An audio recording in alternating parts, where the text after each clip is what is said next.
Vamos a dar inicio entonces a este ciclo de webinars sobre pensamiento crítico, organizado por un grupo de profesores del Departamento de Educación. Este primer webinar será presentado por el doctor Óscar Eugenio Tamayo Alzate, quien es postdoctor en narrativa en ciencias de la Universidad Nacional de Córdoba y la Universidad Santo Tomás, doctor y magíster en didáctica de las ciencias experimentales y las matemáticas de la Universidad Autónoma de Barcelona, magíster en desarrollo educativo y social del CINDE, licenciado en biología y química.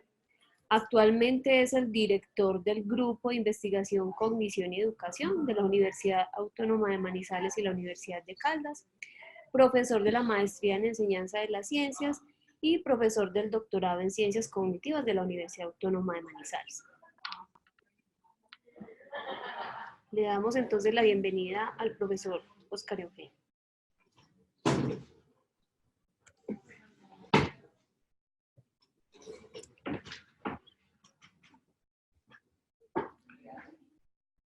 Bueno, muy buenas tardes a todas y a todos. Iniciamos un tema de reflexión que es importante seguramente para diferentes niveles de la educación y distintos contextos educativos, y en términos generales un tema que ha captado la atención desde hace bastante tiempo y frente al cual pues, vamos a plantear algunas ideas centrales en torno a pensamiento crítico. Es un campo, digamos, de investigación. No podemos decir que sea reciente, es un campo de investigación que tiene seguramente muchos años, no puede remontarse al pensamiento aristotélico y allí encuentra lineamientos en torno a qué es pensar críticamente. Y pues en el marco pues, de lo que iríamos a desarrollar, pues conviene como señalar algunos aspectos centrales frente a los cuales tenemos algunos desarrollos teóricos y algunos productos de investigación que iré comentando a lo largo de esta breve charla, de esta breve conferencia.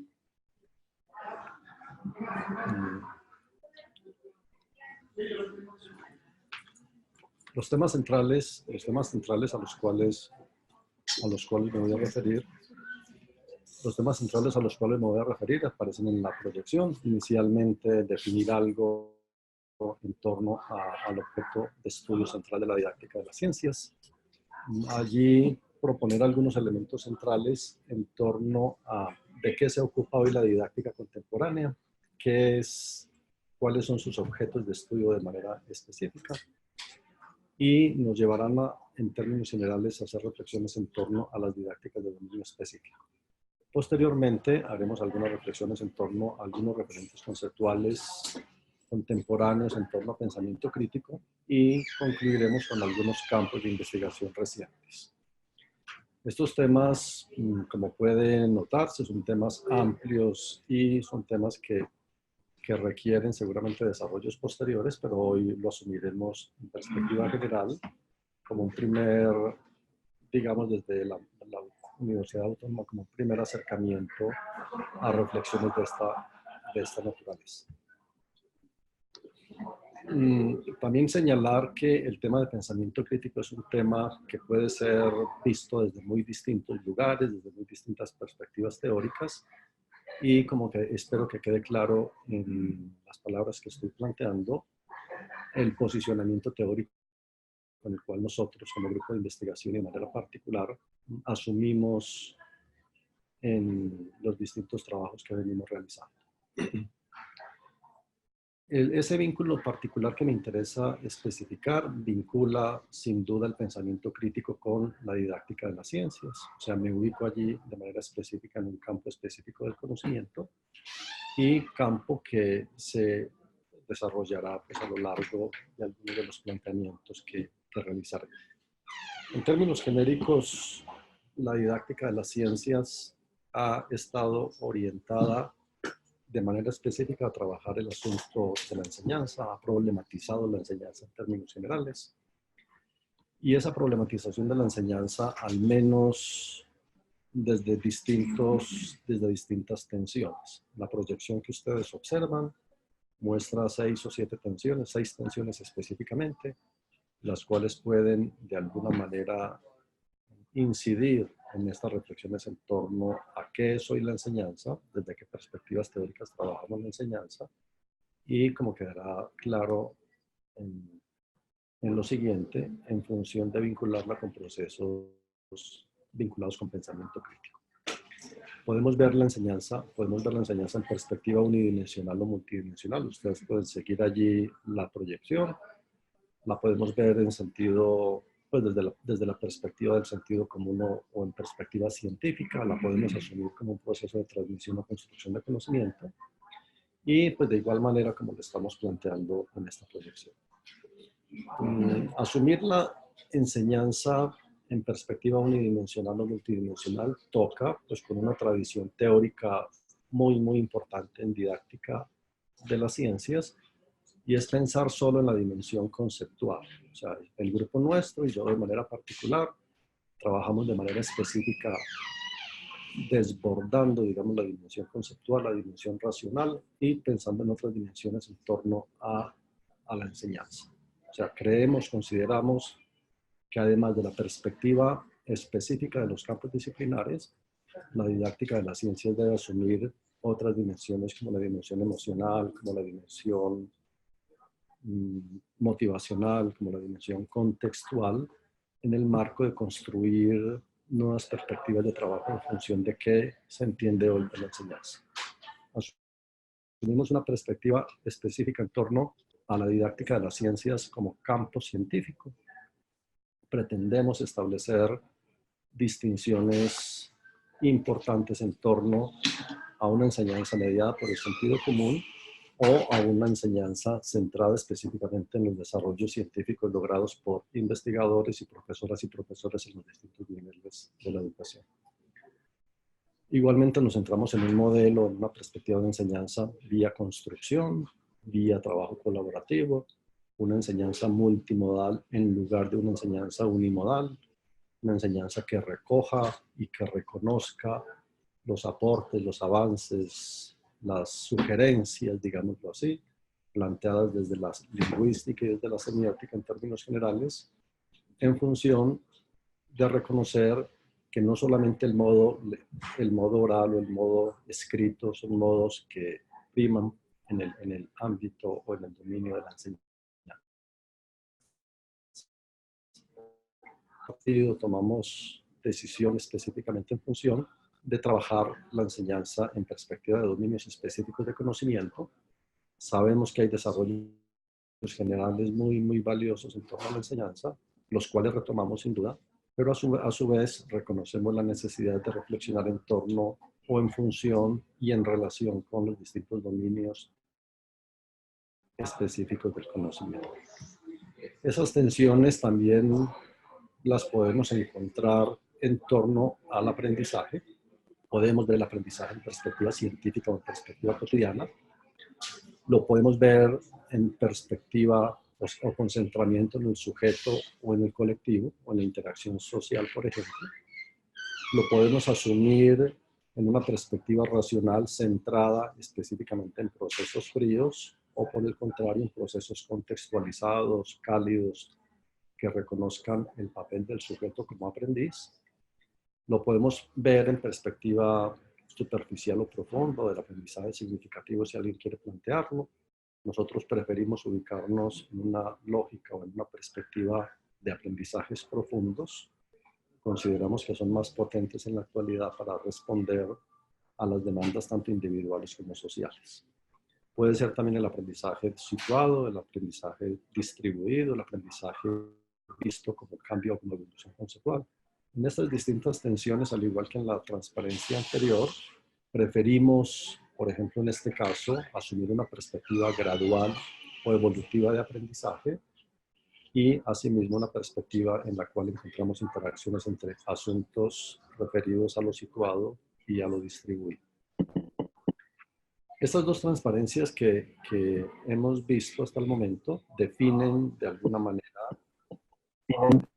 histórica y en forma histórica definen asuntos referidos a la historia del campo de la didáctica Una historia en la cual la enseñanza y el aprendizaje son fundamentales y en la cual, pues obviamente, se mantiene, se reconoce su valor.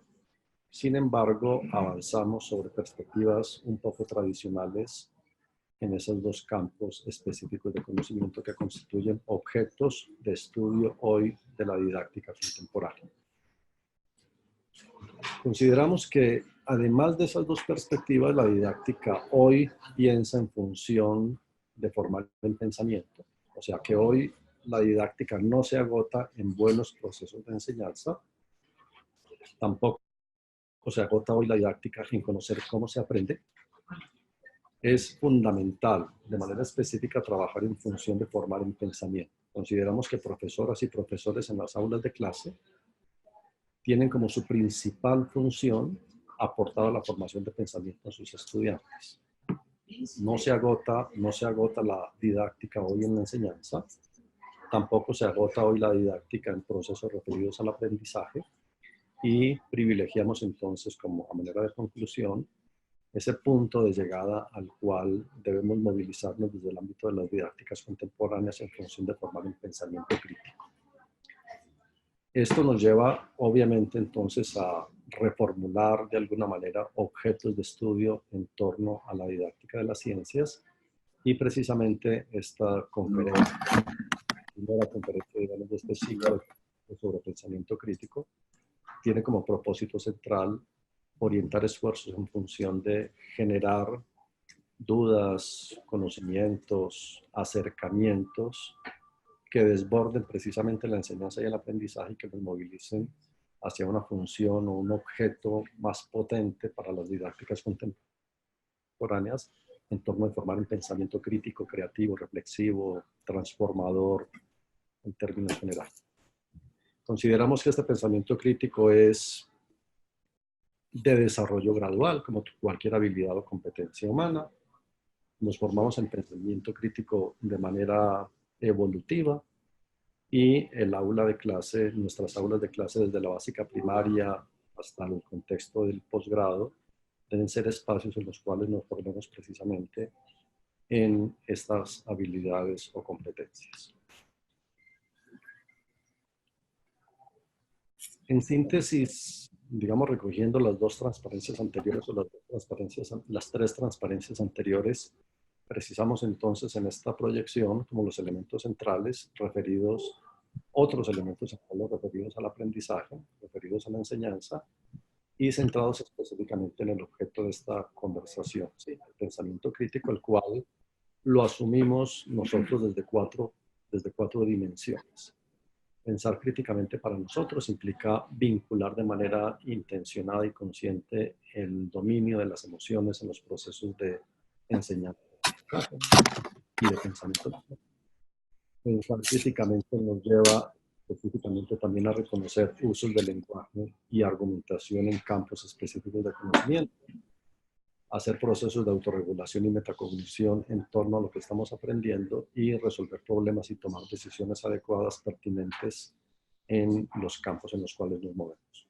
Como pueden notar o como han podido notar, he señalado un movimiento que va de una perspectiva un poco genérica en torno a pensamiento crítico, como quedará claro posteriormente, a una perspectiva en la cual pensamos y proponemos el pensamiento crítico vinculado con los dominios específicos de conocimiento. Esto empieza a dibujar de alguna manera algunas tendencias que históricamente han sido potentes en torno a este campo, digamos, de conocimiento, a este campo conceptual, más que a este concepto de pensamiento crítico. Y desde esta perspectiva, pues entonces presentaremos o plantearemos a continuación algunas otros aspectos que hacen referencia bien sea a los objetos de estudio en torno al pensamiento crítico y a las tensiones también presentadas en la actualidad y a las tendencias que hoy consideramos más potentes en torno a este campo. Una revisión amplia, una revisión detallada en torno al pensamiento crítico nos lleva obviamente por revisar algunos antecedentes, definir, precisar algunos conceptos en torno a los cuales nos referimos cuando hablamos de pensamiento crítico, identificar habilidades de pensamiento crítico en estudiantes, por ejemplo, o en ciudadanos, digamos, del común, como lo decimos usualmente. Precisar algunas características en torno a qué es actuar críticamente, por ejemplo, en un contexto académico o en un contexto no académico. Hablar de las disposiciones para ser pensador crítico, muy vinculadas con las habilidades para pensar críticamente.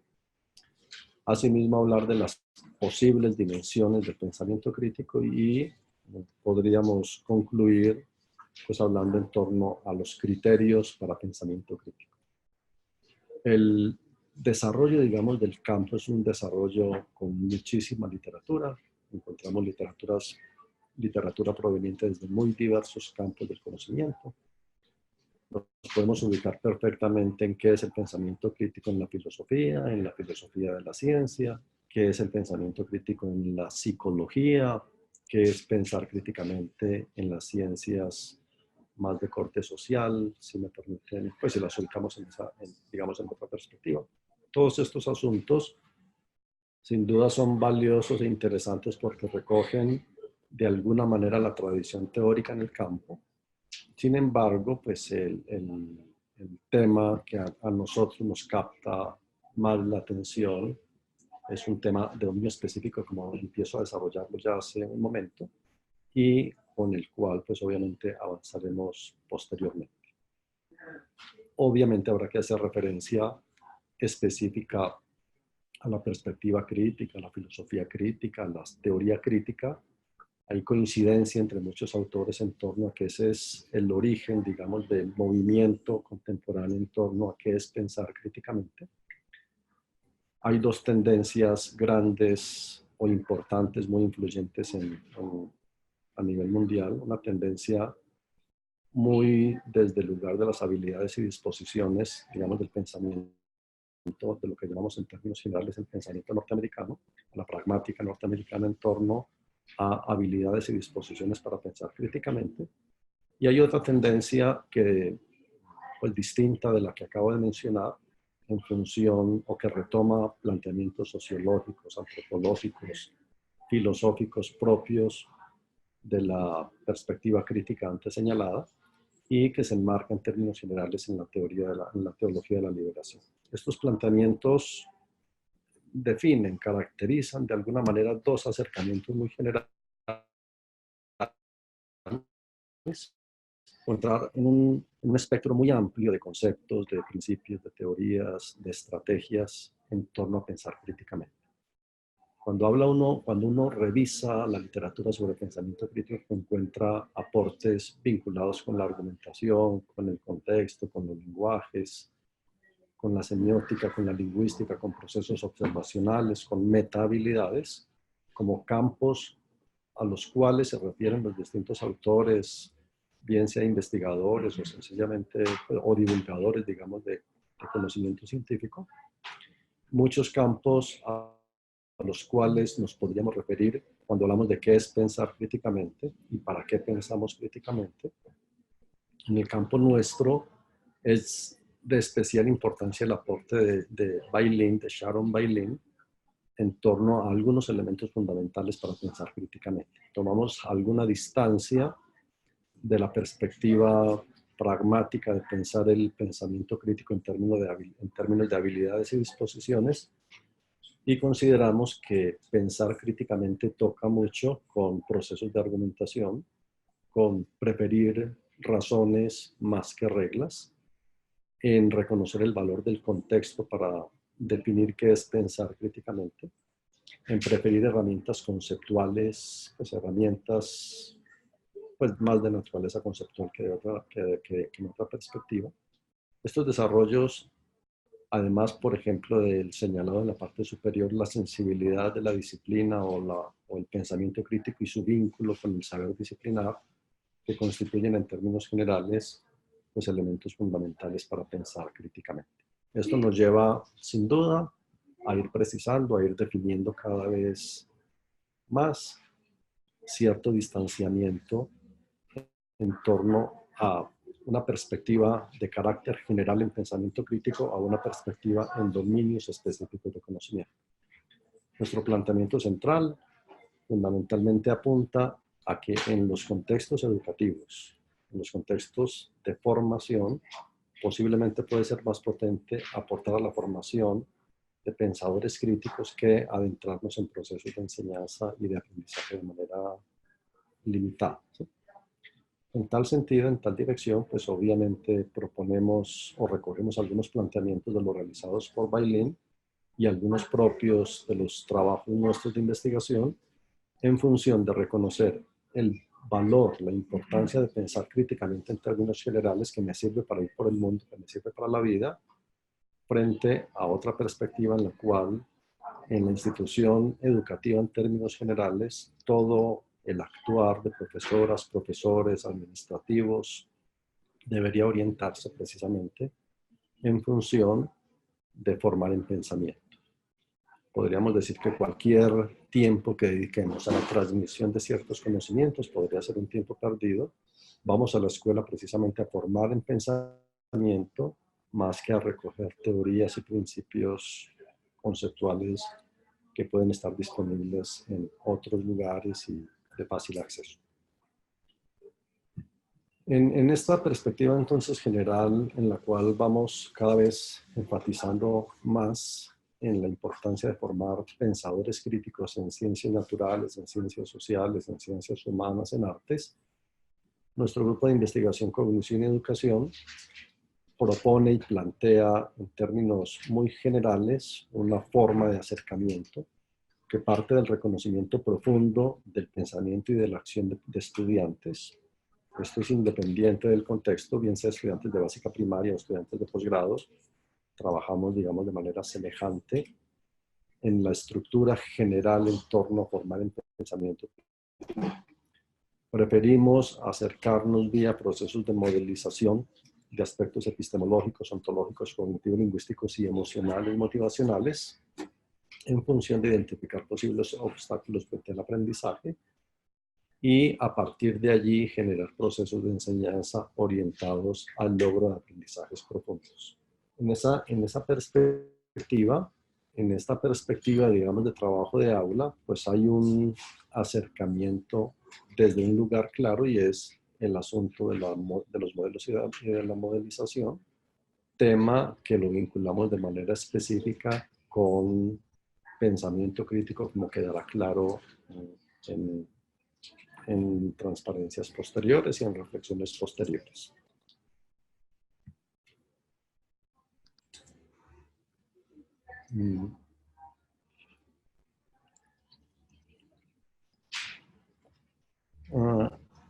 En torno al trabajo de aula, nosotros proponemos pensar y proponer y plantear desarrollos específicamente en procesos de enseñanza-aprendizaje desde 6 dimensiones. O sea, esta transparencia se vincula con la planteada con la anterior, en la cual decimos nuestras intervenciones de aula, independientemente del nivel educativo, son intervenciones de aula que deben estar mediadas por procesos metacognitivos, emotivos, procesos evolutivos de aprendizaje. El tema representacional es valioso en virtud de que aprendemos precisamente vía construcción de representaciones y pues asimismo, como lo planteábamos hace un momento, consideramos que cualquier proceso de enseñanza y de formación debe estar contextualizado, debe ser un proceso cálido en lugar de un proceso frío, digamos que en perspectiva de lo que solemos llamar interacciones ciencia, tecnología, sociedad, ambiente o asuntos sociocientíficos, como desde otras perspectivas se puede denominar. Y asimismo consideramos que formar en pensamiento crítico y pensar hoy la enseñanza implica incorporar asuntos específicos de la historia y epistemología de los campos que nosotros enseñamos. Cada uno de esos 6 componentes los consideramos centrales en cualquier didáctica de cualquier campo disciplinar. Para nosotros estos 6 componentes podrían hoy constituir una didáctica contemporánea distinta a la didáctica magna específicamente, una didáctica en la cual reconocemos desarrollos contemporáneos en estas 6 dimensiones y que se vinculan de manera específica con trabajos de aula que se vinculan de manera específica con las ciencias de referencia en la cual nos ubiquemos, que pueden ser las ciencias sociales o las ciencias naturales, y en tal sentido, pues empezamos a movernos, digámoslo, hacia los objetos propios de las didácticas de dominio específico.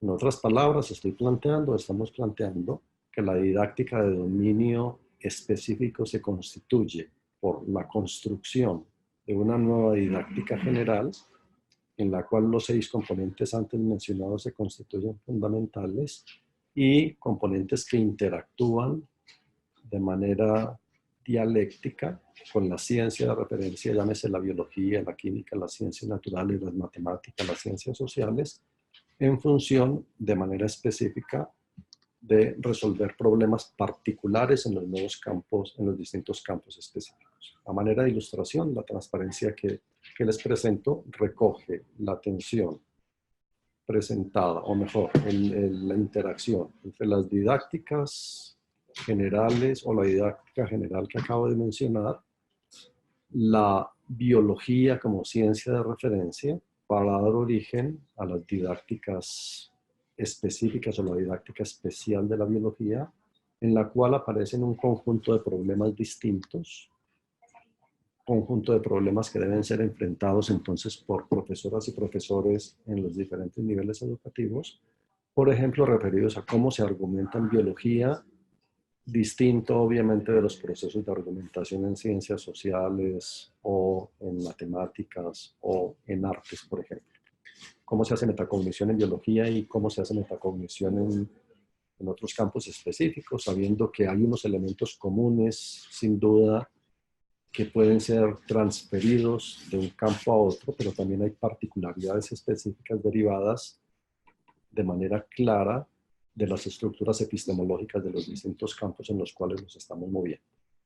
O sea, lo que acabo de mencionar parece claro en el sentido del vínculo entre la estructura epistemológica de un campo y la forma de aprender ese campo, la forma de enseñar ese campo y la manera de formar pensadores críticos en esos campos específicos del conocimiento. Como pueden ver, estoy integrando entonces asuntos de la enseñanza, del aprendizaje, de la especificidad de los distintos dominios del conocimiento en relación con la formación de pensadores críticos en esos distintos dominios. Cómo se resuelven problemas, por ejemplo, en biología, cómo se piensa críticamente en biología, cómo participa, digamos, en el pensamiento crítico en el campo de la biología, aportes de la etnobiología o de las ejemplos a manera de ilustración. Esto nos lleva, entonces, en términos generales, a proponer o a empezar a realizar alguna síntesis en torno a nuestra propuesta de pensamiento crítico y las didácticas de dominio específico. O sea, la transparencia desborda, si me permiten la expresión, la segunda o tercera transparencia en la cual se presentaban los 3 componentes, enseñanza, aprendizaje y pensamiento crítico de manera, pues, en los vértices de un triángulo. Ahora lo que estoy planteando es el movimiento hacia considerar la enseñanza y el aprendizaje y la interacción enseñanza y aprendizaje como mediación o como mediadora específicamente de la formación en pensamiento. Se ha planteado, pues en esta transparencia lo que estoy desarrollando de manera específica es que el punto de llegada para el trabajo de aula, el punto de llegada de profesores universitarios en básica primaria, en básica secundaria, debe ser formar en pensamiento crítico a estudiantes. Para esto debemos orientar acciones en torno a la planeación y a la ejecución de nuestras clases específicamente, organizar los tiempos y la vida institucional seguramente para formar el pensamiento crítico. Y ello implica poner al servicio de la formación en pensamiento la enseñanza y el aprendizaje y la interacción entre enseñanza y aprendizaje. Esa interacción entre enseñanza y aprendizaje obviamente es contextualizada, o sea, necesariamente hoy se reconocen que los procesos educativos no contextualizados, que no vinculan a los estudiantes con los problemas auténticos a los cuales ellos se ven enfrentados, es un proceso educativo que carece de calidad. sea, hoy no es importante aprender conceptos por ellos mismos, los conceptos mismos. Es necesario hoy reconocer el papel del individuo y de lo social en la construcción de conocimiento, o sea, en los procesos de enseñanza y aprendizaje, esa interacción individuo y social y colectivo es fundamental. Consideramos que esa enseñanza y aprendizaje es hoy dominio específico o se refiere a saberes específicos del conocimiento, la ciencia natural y las ciencias sociales, las artes, por ejemplo. Y asimismo consideramos que un valor que no debe faltar en la acción de profesoras y profesores en las aulas de clase es la incorporación de la historia y la filosofía de la ciencia que enseña el profesor o del campo que el profesor enseña, y de manera particular de la manera como se hace ciencia, esa ciencia en el aula de clase, que la llamamos naturaleza de la ciencia. O sea, la forma como trabajan científicamente las niñas y los niños en las aulas de clase y la forma como trabajan científicamente los profesores en las aulas, así sean ellas universitarias, hoy se constituyen en el marco de la llamada naturaleza de la ciencia. Esa naturaleza de la ciencia es propia entonces y es específica para la química, para la física, para la biología, para las ciencias humanas. Y en la propuesta que estoy adelantando, pues obviamente parte de un proceso de modelización en el aula de clase, procesos de comprensión profunda no solamente de las ideas que tienen los estudiantes, sino de los modelos mentales que ellos construyen y reconstruyen permanentemente. El diseño de unidades didácticas, el diseño de intervenciones de aula, como las queramos llamar, en función de formar en pensamiento crítico desde las 4 dimensiones que aparecen al lado izquierdo y derecho, las emociones, la metacognición, la solución de problemas y la argumentación, pues obviamente junto con esta última, con los usos del lenguaje, y en estrecho vínculo con la naturaleza de los campos disciplinares que enseñamos, en síntesis, en estrecho vínculo entonces con asuntos referidos a la naturaleza de la ciencia. Esos temas vinculados con naturaleza de la ciencia y que se articulan sin duda con pensamiento crítico, pues tienen que ver con qué imagen, qué concepto de ciencia escolar desarrollamos en el aula de clase. Allí hay un constructo valioso desde hace tal vez un par de décadas en la didáctica de las ciencias. O sea, distinguimos entre la ciencia de los científicos y la ciencia escolar. Aquí hay un tema de discusión interesante en torno a la naturaleza de la ciencia. Temas como, por ejemplo, cómo se logran consensos en nuestras aulas de clase, cómo se discute racionalmente en nuestras aulas de clase, cómo trabajan científicamente los estudiantes en mi aula. O sea, esos son temas a los cuales haremos y hacemos permanentemente referencia cuando los ubicamos en el marco de la interacción entre pensamiento crítico y naturaleza de la ciencia. ¿Cuáles son las relaciones con los distintos contextos en los cuales nos encontramos? Y a su vez, cómo se dan procesos de aprendizaje, descubrimiento, relaciones teoría y práctica en procesos escolarizados. Todos estos temas tienen relación de manera específica, todos estos temas tienen vínculos específicos con las dos o la relación categorial que estamos proponiendo. O sea, el vínculo específico entre la ciencia del aula, la naturaleza de esa ciencia específicamente, y la formación en pensamiento crítico como objeto central del trabajo de profesoras y profesores en aulas de clase.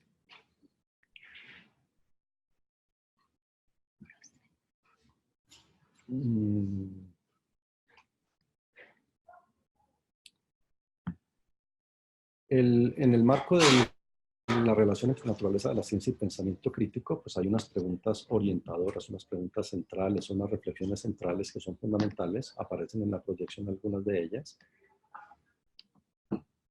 Por ejemplo, se reconoce el valor de la naturaleza de la ciencia y su interacción con el pensamiento crítico en función de mejorar los procesos de aprendizaje, como agente bien sea desequilibrador o simplemente como mejor mejorar el proceso en torno a la toma de decisiones, por dar solamente algunas de las referencias que aparecen, digamos, en la proyección.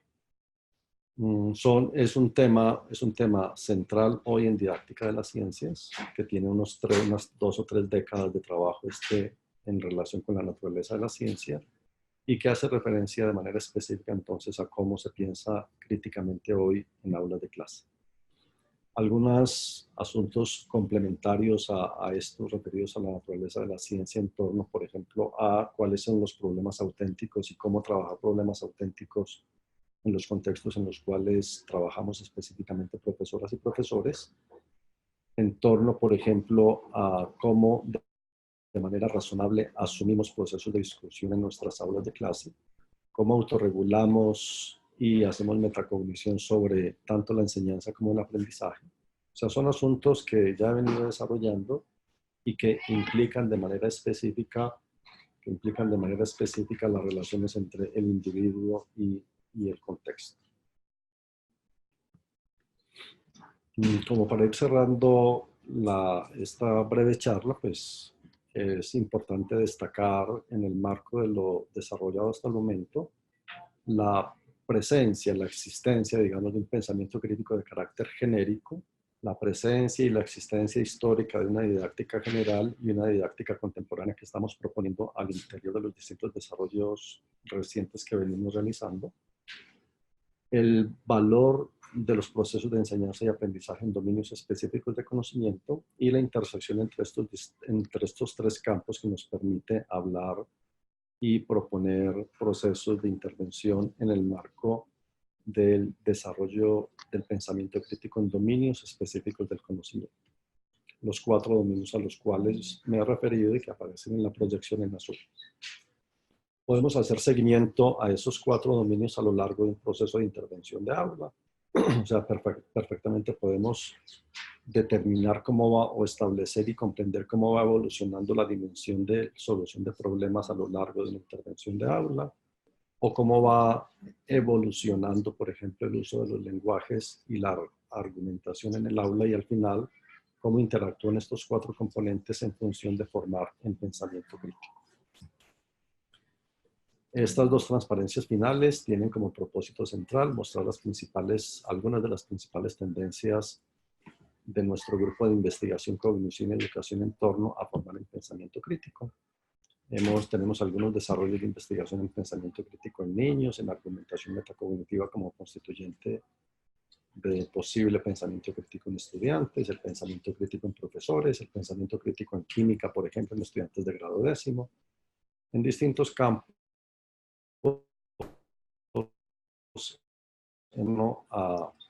presentando algunos reportes de investigación recientes sobre pensamiento crítico. Y pues en esta otra transparencia, pues algunos otros desarrollos vinculados con pensamiento crítico y construcción de paz, por ejemplo, desde la didáctica de las ciencias, algunos que suelen llamarse el giro modelístico y el giro argumentativo como elementos fundamentales que pueden aportar no solamente a la competencia argumentativa, sino a pensar críticamente. Algunos refinamientos sobre los cuales vendrán posteriores conferencias en este mismo espacio en torno a los juicios metacognitivos y el valor de ellos, en torno a procesos de aprendizaje en profundidad, y obviamente pues otros temas que hemos venido desarrollando en función del pensamiento crítico en educación ambiental y en otros campos del conocimiento. Y concluyo entonces retomando esta transparencia que he venido construyendo a lo largo de esta breve presentación en torno a pensar críticamente en dominios específicos, en los distintos dominios específicos del conocimiento, como el objeto central de la didáctica en los distintos niveles de formación. Pensar críticamente en ciencia natural es distinto de pensar críticamente en ciencias sociales, en ciencias humanas, en matemáticas y en artes. Y a su vez pensar críticamente vincula epistemología con naturaleza de la ciencia, con pensamiento científico, con formación de profesores, con formación ciudadana. Son temas muy amplios sobre los cuales hay mucha discusión, y frente a ellos, pues obviamente una postura de nuestro grupo de investigación en torno a una nueva orientación de la didáctica de las ciencias que desborde precisamente procesos de enseñanza que reconozca el papel importante del aprendizaje, pero a su vez que permita consolidar, digamos, la interacción enseñanza-aprendizaje como mediación en función de formar un pensamiento. Muchas gracias y hasta la próxima ocasión. Bueno, profesor Óscar Eugenio, agradecemos mucho que nos comparta todo su conocimiento. Sabemos además que este es un tema bastante amplio pues para compartirlo en 40 minutos. Tenemos en este momento algunas preguntas para que usted, por favor, nos colabore respondiendo a nuestros asistentes. La primera de ellas es, ¿cómo cree usted que puede trascender el pensamiento crítico en situaciones en las que los docentes se quedan solo en aspectos teóricos y no trascienden a aspectos más relevantes en el aula?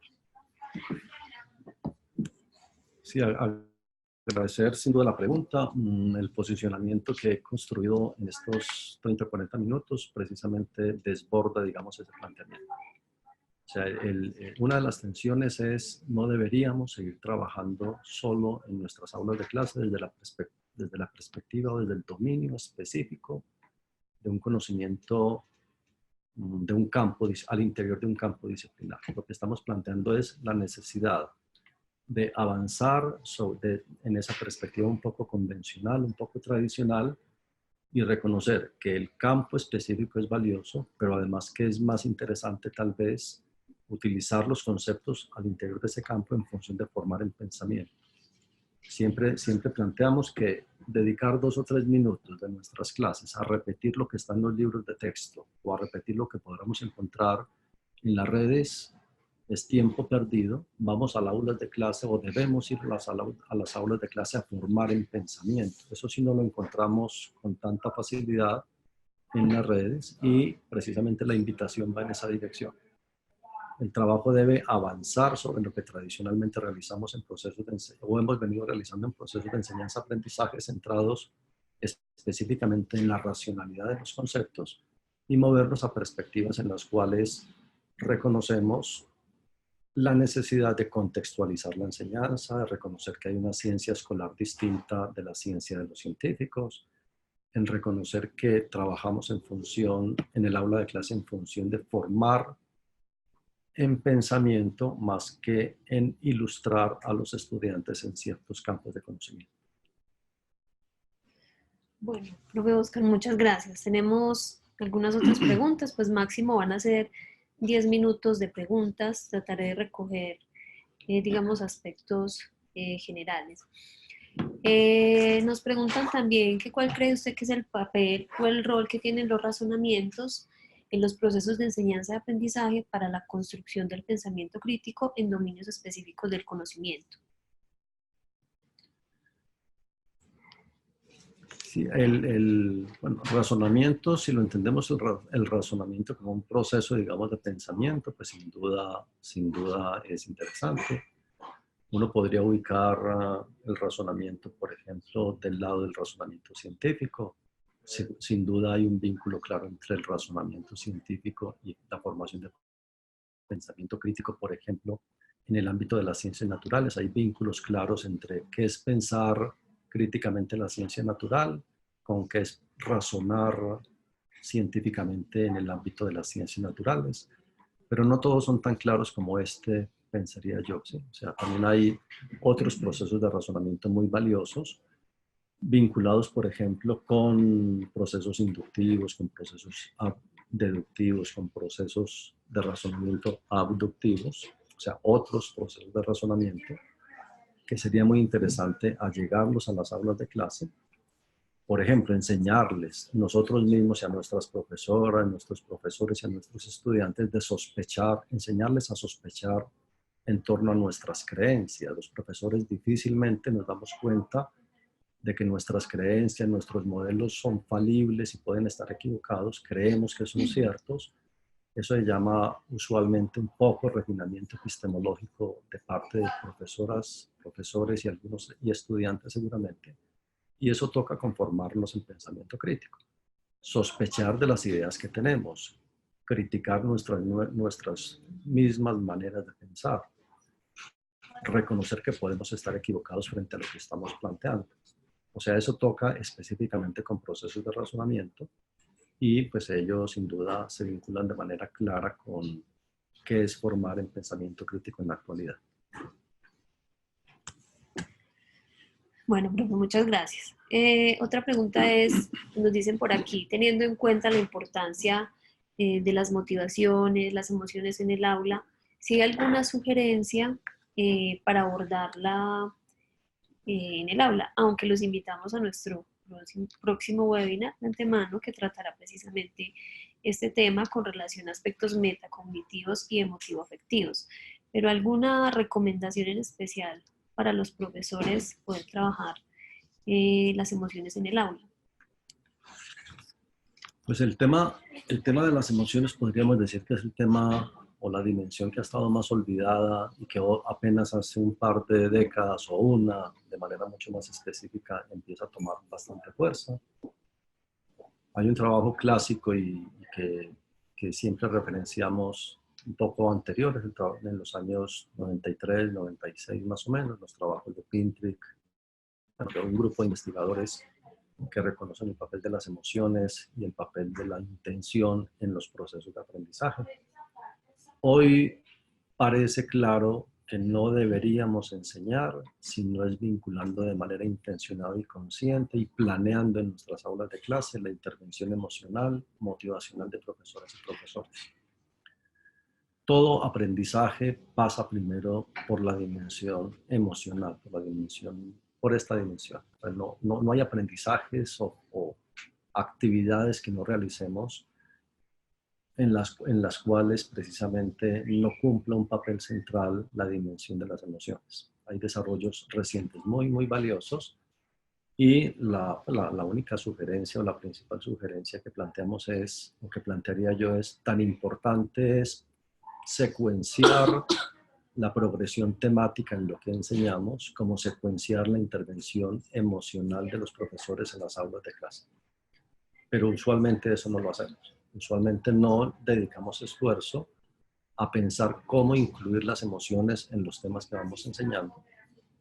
Cómo incluir, por ejemplo, los perfiles motivacionales en los estudiantes, cómo reconocer esos perfiles motivacionales. Más importante que reconocerlos es cómo aceptar, digamos, de alguna manera que la motivación es dinámica en el aula de clase y cómo incidir precisamente sobre esa dinámica motivacional en los procesos de enseñanza y de aprendizaje. Y tan importante como eso, cómo reconocer que la motivación también está en profesoras y profesores. O sea, los profesores debemos obviamente implicar de manera clara esa dimensión emocional en nuestras áreas de formación y de pensar críticamente en los campos en los cuales nos movemos. Es indudable que pensar críticamente implica de manera clara la dimensión de las emociones. Nosotros somos más críticos, somos más reflexivos, somos seguramente más profundos en aquellos campos en los cuales sentimos y nos emocionamos más que en aquellos otros campos en los cuales los estudiamos, pero sin mucho vínculo con lo emocional. Bueno, profe, muchas gracias. Voy aquí a sintetizar 3 preguntas en una, y es cómo desarrollar, fomentar el pensamiento crítico de nuestros estudiantes en las aulas y algunas estrategias específicas que los maestros puedan implementar con sus estudiantes independientemente del nivel educativo en el que estén trabajando.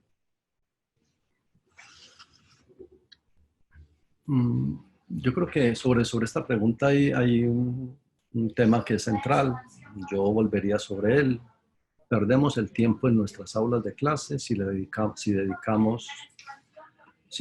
de manera específica a enseñar lo que está en los libros de texto o a enseñar lo que está en la web. O sea, 2 o 3 minutos que cada uno de nosotros dedique a enseñar, por decir algo, los ciclos metabólicos en biología, o enseñar procesos químicos que están en los libros de texto, o las leyes de Newton en física o en ciencias sociales, cualquier tema que esté en los libros de texto. Si dedicamos el tiempo del aula de clase a enseñar lo que está en los libros de texto, no estamos seguramente formando un pensamiento crítico seguramente nos quedamos cortos en torno a la formación del pensamiento. sea, vamos a las aulas de clase, he insistido tal vez dos o tres veces en ello, vamos a las aulas de clase, preferiblemente a formarnos en pensamiento. Utilizamos las teorías y los conceptos como mediación para formar en pensamiento, pero no deberíamos utilizar el tiempo de aula para la enseñanza de las teorías y los conceptos. O sea, ese no es la propuesta, digamos, que estamos construyendo, que estamos avanzando. Obviamente, para pensar críticamente se requieren procesos, se requieren teorías y conceptos, pero no en la lógica de primero uno y luego lo demás.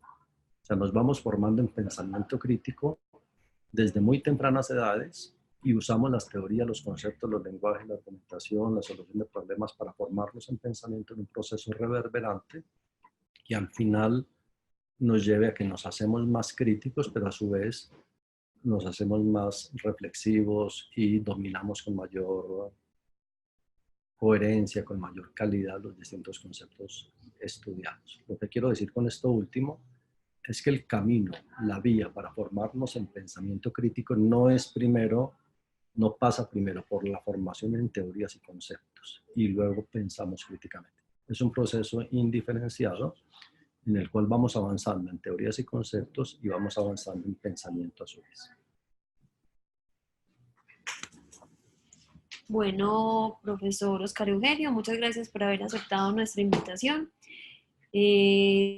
Los invito entonces al próximo webinar el martes 17 de septiembre a las 4:30 de la tarde con el doctor Antonio Gutiérrez de Blum, que es profesor en Georgia Southern University, para que nos puedan acompañar y seguir ampliando un poco aspectos relacionados con la metacognición, las emociones y estrategias que se pueden implementar en el aula. Muchísimas gracias a todos por su asistencia y una feliz tarde.